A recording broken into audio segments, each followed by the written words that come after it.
What's up, guys? The preview patch for 0.8.0 for Backpack Battles is live on the beta branch, and we're going to be going over the changes today. Something to keep in mind is that the balance changes are a little less organized as it was last week, so I'm going to be kind of going over them in what seems like a little bit of a weird manner, but that's just how they're written. We got two new items this week. We have a new unique item, the Dancing Dragon, and we have a new pet item, the Wolpertinger, which I'm pretty excited about. Alright, let's get right into the balance changes. The flute no longer does the same effect multiple times in a row. I have a feeling this is because if you have 3 or 4 flutes, it's actually really frustrating to go up against, as they'll often get lucky and they'll just get multiple instances of block right in a row, which can be very frustrating. To help ease that nerf a little bit, they made it so that the block on the flute goes from 12 to 14, which is probably pretty deserved in this instance. Mr. Struggles now increases your attack speed for 3 seconds when you fall below 50% health, and no longer does this when fatigue starts. Get the feeling this is just because fatigue builds overall very frustrating to go against. Strong Demonic Flasks additionally reduce healing by 30% for 3 seconds. I always love seeing the Demonic Flask get a buff because I greatly enjoy these items, and I love using them even though they may not be the strongest. Staff of Unhealing Stamina cost was increased to 1.5 seconds from 1.0. I get the feeling this change is just simply because there are a lot of different ways to heal now, and overall, with so many different options, you can kind of just cram whatever into your build and you can make it work pretty well. And I get the feeling that they're trying to make it so that you also can't combo a bunch of different healing weapons along with it. Darksaber's cooldown was increased to 1.5 seconds from 1.4 seconds. Yeah, probably just a change due to the corrupt armor from last week. The Darksaber overall is very strong now, which is very nice in my opinion, as it was always kind of a niche item.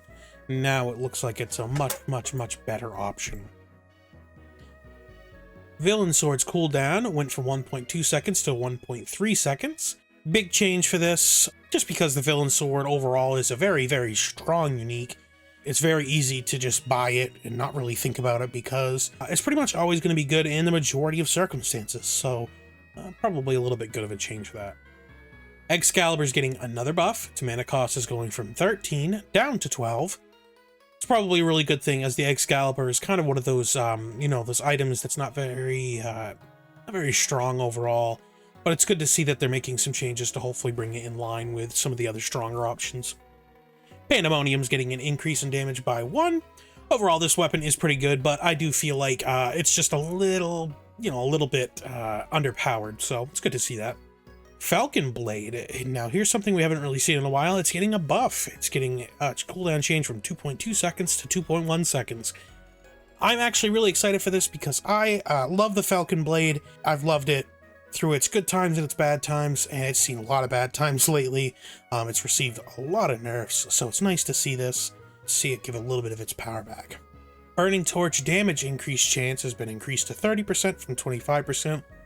I'm not really sure what that means. I'm gonna be honest, I don't use the Burning Torch. That's just me. I have a feeling it's just the on-hit effect. Ruby Chonk's damage was increased by 2. I love pet items, and I love goofy-looking dragons, if you guys couldn't tell by my profile picture, so that's pretty neat. Crossblades received a little bit of a buff here. Crossblades have been in the crosshairs for them for a very long time. It's received numerous nerfs, so to see it get a little bit of a buff here is kind of cool here. Now here's something that I was unaware of. I'm not sure if this is correct or not, but I will look into it later. The Fancy Fencing Rapier costs 12 gold, down from 13 gold. Has it been called Fancy instead of Fancy the entire time? I don't know. Anyways, Practically Large Greatsword cost is going down to 14 gold from 15 gold. I'm not really sure why that got changed. I don't really ever see it. Maybe that's why. I don't think it's a bad change though, so I'm fine with that. Now on to the new items. So we have the new item, the Wolpertinger. The Wolpertinger increases stamina regeneration for 1% for each buff you have, and every 3 seconds you gain 3 of the buff you have the least of. Adding to this, it triggers 20% faster for each pet you have. I don't see this item being overpowered at all, as we don't really have that many great pet options right now.